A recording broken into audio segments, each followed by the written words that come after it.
Manhã Comunitária. Entrevista.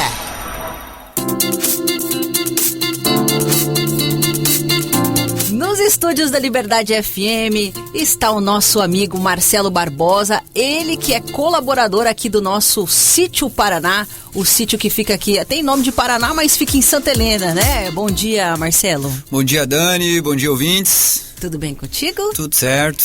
O Marcelo, além de trabalhar aí com agricultura, também é professor de filosofia, né, Marcelo? Sou professor de filosofia, técnico agrícola. Conheci a Anadir, que iniciou o processo do Sítio Paraná no mestrado de filosofia em Betos. Tenho um mestrado em filosofia política, como já falei, técnico agrícola, e sempre discutimos, vinculamos, né, a agroecologia, a agricultura com as questões sociais, né, com a soberania alimentar, enfim, com a produção de alimentos. Legal, então hoje basicamente a gente vai falar sobre agroecologia, né? Porque se a gente falar sobre Sítio Paraná, a gente vai falar sobre agroecologia de alguma forma, não vai, Marcelo? Exatamente. Porque o Sítio Paraná, eu acho que ele começa com essa pretensão, né, de utilizar áreas que antes eram usadas como monocultura, né? Basicamente para a produção de commodity, de exportação. Isso você está falando de soja e milho, traduzindo para de soja e milho, exatamente. Então, em 2017, a Anadir, ela isola uma determinada área, que são basicamente 1 hectare, um pouco mais. Que fica lá em Santa Helena Velha, né, pra gente localizar melhor. Exatamente, Santa Helena Velha, no caminho da Coluna Prestes, né, que é a gente aqui em Santa Helena, nós temos uma obra do Oscar Niemeyer, né, em homenagem à Coluna Prestes, que pouco se fala, mas enfim. E então a Anadir, em 2017, começa a regenerar, a recuperar essa área, não é? Um trabalho pioneiro aqui, né, em Santa Helena, transformar uma área que era bastante alvo de veneno e de sempre a mesma planta, né, a monocultura, para transformar num espaço de agroecologia, né? Exatamente. Nesse tempo que eu ando por aqui, eu conheci alguns agricultores que fazem esse trabalho também de produzir hortaliças, enfim. Mas a gente também tem essa pretensão de vincular a produção de alimento com o sistema agroflorestal, né? Então, a propriedade lá, a gente tenta ser bastante diverso, tanto na produção, tanto nos canteiros, né, na biodiversidade. Essa é uma característica, então, da agroecologia, digamos assim, a diversidade? A diversidade, sim. Não necessariamente toda propriedade agroecológica ela usa o sistema agroflorestal, mas a diversidade está sempre presente porque as pequenas propriedades da agroecologia, da agricultura familiar têm essa característica de trazer o quanto menos insumos e coisas de fora, né? Tentar produzir tudo ali e consumir tudo ali internamente, como adubo, como... Isso entra dentro da questão da autossustentabilidade. Da autossustentabilidade, né? Exatamente. Que é importante, né? A gente vê hoje até, por exemplo, o milho, a soja, para tratar os animais, para ração, o preço está alto, né? Por causa da política de exportação, basicamente, né? Sim, A gente está conversando aqui com o Marcelo, ele que é colaborador do Sítio Paraná. O Sítio Paraná fica aqui em Santa Helena Velha e é uma propriedade aí, digamos assim, modelo até na região, em se tratando de agroecologia, de agrofloresta. Lá a gente tem algumas agroflorestas, né? Não é só uma, não. Exato. Foram muitas pessoas que passaram por essas agroflorestas em colaboração, toda uma ciência, né, em relação a como que vai ser plantado, a como que vai ser, o que vai ser plantado, né? Não é avulso assim, não. Eu quero plantar aqui um pé de mamão, ali um pé de tangerina. Tem toda uma logística, né, nesse tipo de propriedade agroecológica, né, Marcelo? Exatamente. Até agora a gente recebeu, através da prefeitura, se não me engano, com a Emater, mudas de abacaxi, né? Então, eu plantei esses abacaxi em linhas agroflorestais com as bananeiras. Então as bananeiras fizeram a tarefa de proteger esses abacaxis agora durante as geadas. Até agora, há poucos dias, o técnico da Biolabor esteve lá e eu não tenho saído muito, falou que a nossa propriedade lá foi uma das que menos sofreu com as geadas. E isso porque nós intercalamos os nossos canteiros com essas árvores e eu ando fazendo algumas roçadas seletivas. Então, por exemplo, plantas que são vistas como às vezes daninhas ou invasoras, tem um exemplo lá do fumeiro bravo, por exemplo. Eu deixo o fumeiro bravo em algum, que é uma pequena árvore, né, que num processo de um processo natural de reflorestamento, digamos assim, ela seria uma árvore primária, que seria, ela adubaria as próximas maiores que viriam, né? E então elas amenizaram a geada, né? E elas não causam um sobreamento porque eu tenho a possibilidade de ralhar elas e elas rebrotam assim. Então eu vou fornecendo matéria orgânica do solo e deixando as árvores em pé, digamos assim, né? E podando e fornecendo matéria orgânica no solo. Legal, então é diferente, por exemplo, daquela monocultura em que tudo que não faz parte da cultura que está plantada ali propositalmente, como por exemplo um soja, um pé de milho, só estou dando como exemplo, tudo que não faz parte daquilo é considerado como um invasor, então deve ser retirado. Dentro da agroecologia, esse tipo de planta não é considerado como erva daninha, né? Às vezes ela é retirada para não prejudicar, mas às vezes ela também permanece ali para deixar um ecossistema favorável para as condições climáticas, para o desenvolvimento das plantas, para a própria autoadubagem, né, do local, mais ou menos por aí, né? Isso. A gente brinca que na agroecologia, na agrofloresta, enfim, o agricultor, antes, ele precisa ser o horticultor, que é no nosso caso, né? Ele precisa ser antes um pecuarista do solo. Pecuarista a gente sabe que é quem cria gado. Mas por que um pecuarista do solo, né? Porque a gente basicamente vê a planta só da terra para cima. E a gente não imagina o que acontece da terra para baixo. Então, num punhado de solo, tem muito mais vida do que você vê ao seu entorno. Então, a saúde da sua planta, ela está necessariamente vinculada com a saúde do solo. Então, primeiramente, você tem que tratar o seu solo para você ter uma planta bonita, né? Isso acaba também significando um alimento de melhor qualidade, quando você vê aí todo esse tratamento do solo, toda essa riqueza, né, essa diversidade, acaba implicando num alimento mais saudável?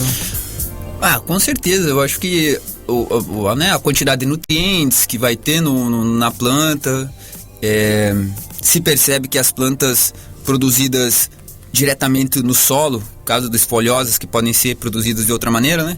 Elas aguentam mais nas prateleiras, ou elas têm mais resistência, elas, né? Ficam vivas por mais tempo. Ficam vivas por mais tempo. Uma outra alternativa que a gente vem usando, né? Que é os biofertilizantes. Por exemplo, a gente não usa inseticida, né, mas usa o biofertilizante, que são vários ingredientes naturais que vão ali, então vira uma espécie de chorume, e isso você mistura com uma determinada quantidade de água, pulveriza as plantas, e as plantas são assim como nós, né? Nós ficamos doentes se nosso corpo está debilitado, se nós não estamos bem de saúde, e aí nós ficamos doentes, né? E a planta a mesma coisa, né? E o solo a mesma coisa. Um solo descoberto, sem uma cobertura de solo, é como uma ferida no nosso corpo, né? Ela está ali aberta, então pode entrar qualquer contaminação, pode, né? E agora, o solo é a mesma coisa. Isso aí tudo tem toda uma ciência, tem toda uma técnica, né? Porque eu escuto muita gente falar, eu tenho que arrancar tudo, tenho que passar veneno em tudo, senão não vinga nada, né? Então é preciso também que a gente valorize todo o processo que o Sítio Paraná, que fica aqui em Santa Helena Velha, já viveu para chegar nessa condição, né, Marcelo? Exatamente. O Sítio Paraná tem um histórico, né, de querer falar sobre isso, né, de querer mostrar esse processo, né. A Nadir é uma pessoa muito dedicada, né, também é uma professora. Agora a gente tem mais uma colaboradora, que é a Mônica, pedagoga também. Então E é uma outra característica da agricultura familiar e da agroecologia, né?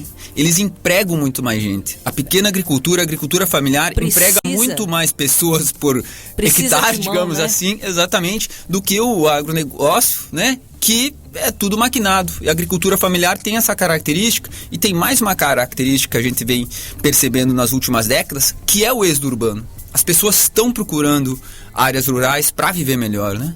Então, só basta nós sabermos, nós queremos pessoas na terra, mas também queremos a possibilidade de produzir alimento na terra, né? Todo mundo quer, né, trabalhar, quer fazer alguma coisa da vida, e às vezes trabalhar aí com a parte agro, né, também pode significar um novo jeito de viver também, né? Porque se você pensa trabalhar no agro em máquinas, apenas algumas vezes por mês, é muito diferente de você trabalhar com agroecologia, em que a manutenção, o cuidado, né, a atenção, toda a diversidade acaba requerendo mais tempo e mais presença humana, né? Exatamente. E tem um pouco também essa coisa, esse fetiche um pouco também, né? Desse lance da máquina, do grandioso, do tecnológico, né? E atribuir a pequena agricultura ao atrasado, ao trabalho penoso, né? Foi um discurso que foi aí usado durante muito tempo, que hoje já não cabe mais, né? As produções agroecológicas dão uma nova roupagem para isso aí, né? Dão uma nova roupagem, e eu acho que vem se desenvolvendo mais tecnologias para facilitar a vida do pequeno agricultor. É óbvio que a gente quer voltar para a terra, mas não quer se matar trabalhando. Nós queremos usar todo esse conhecimento, conhecimento científico da natureza, junto com a natureza, e para facilitar o nosso trabalho. Eu não estou usando esses métodos lá, né, na horta, implantando várias plantas, mas é pensado, entende? Por exemplo, enquanto eu planto o brócolis, o alho poró no centro das minhas linhas, eu vou colher um alho poró, nas laterais eu vou plantar beterraba. Então,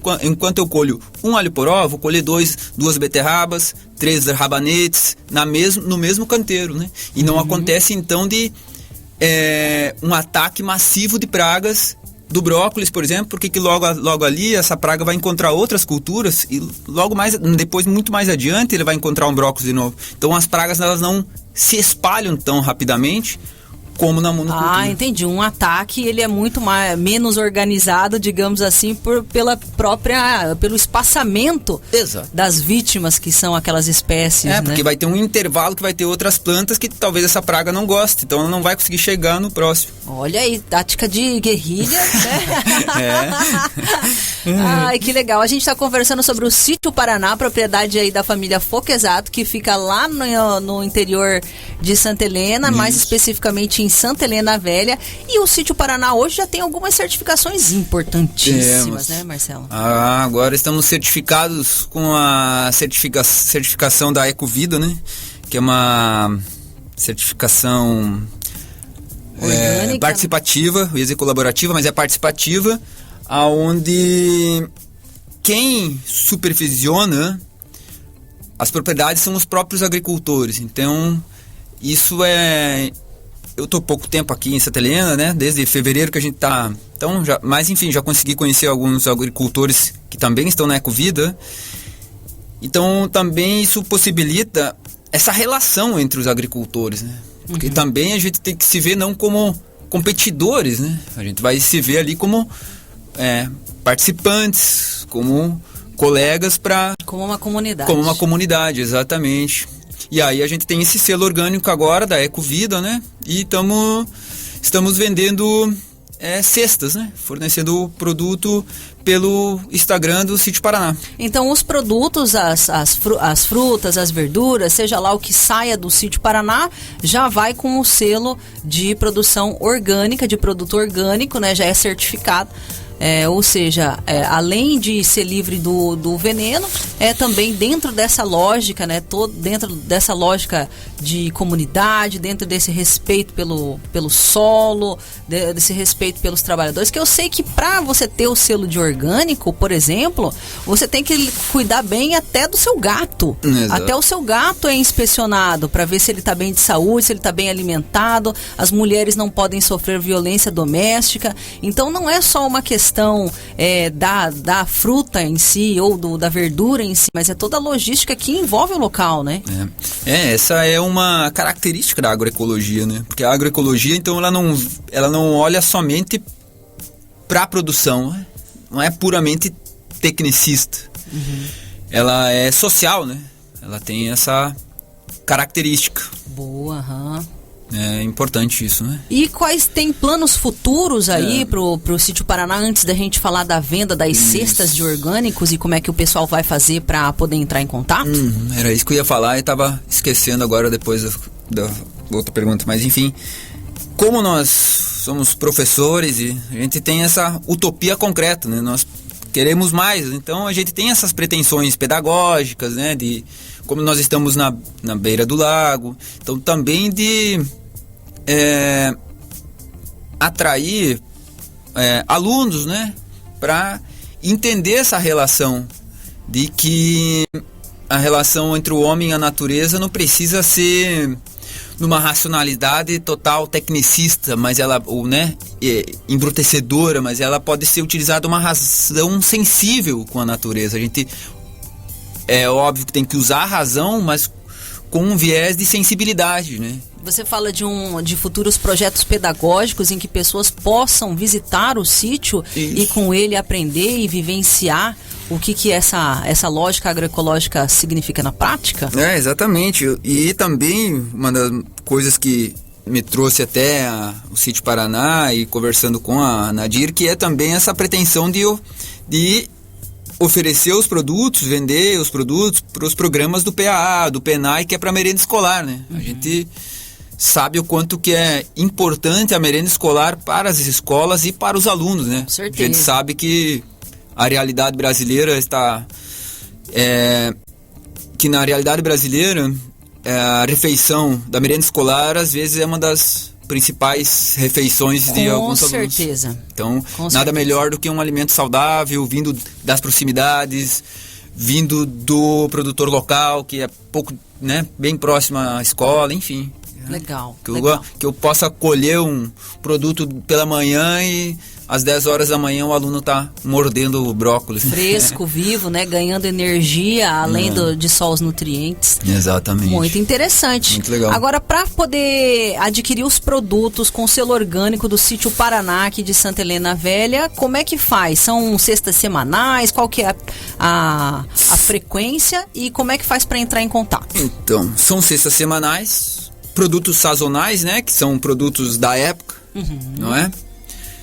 E pelo Instagram, né? Aí tem as informações lá com o pedido mínimo, com as coisas que tem, né? Tem chá, tem punks, né? Que são plantas não convencionais, alimentícias não convencionais, tem ervas medicinais, tem hortaliças. E pelo telefone 8810-1726. 8810-1726. Ou pelo Instagram Sítio Paraná. Tá facinho, hein? Tá facinho. Entre em contato, vamos falar com a Mônica, que é a nossa amiga aí que tá agilizando essa frente. Legal, legal. Legal. Muito bem, vida longa então a todo o projeto do Sítio Paraná. Obrigado. Que inspire aí outras famílias e outras propriedades a investir na agricultura familiar e também na agroecologia. E quem quiser também conhecer, se inspirar, quiser aí informação, ajuda, help, tudo que é tipo de coisa, pode entrar em contato então com o Sítio Paraná através do Instagram, que vai estar facinho, eles vão responder você. Ótimo. Beleza, Marcelo, muito obrigada por ter vindo, hein? Ótimo, obrigado a vocês da Rádio Liberdade, muito importante, uma rádio comunitária nesses lugares, e estão todos convidados para lá conhecer. Se não fosse pandemia, nós íamos fazer mais mutirões e conversas lá. Nós temos algumas iniciativas de bioconstrução, não é? Então estão todos convidados para a gente conversar sobre o homem e a natureza. E você também está com as portas abertas para vir aqui. Eu até sugeri para a Nadir, ela que é a atual presidente da AMPAS, Associação Municipal dos Pequenos Agricultores de Santa Helena, a fazer um quadro semanal aqui na Rádio Comunitária, passando um pouco aí sobre esses conhecimentos sobre agroecologia, que eu acho super válido para vocês. Pode ser aí que são coisas simples e já resolvidas na cabeça de vocês, mas às vezes um termo, alguma situação aí pode ser novidade para outros, né? E que a gente possa espalhar esses conhecimentos. Beleza, Marcelo? Valeu. Obrigado a todos. 10h45, essa foi a nossa entrevista. Manhã Comunitária. Entrevista.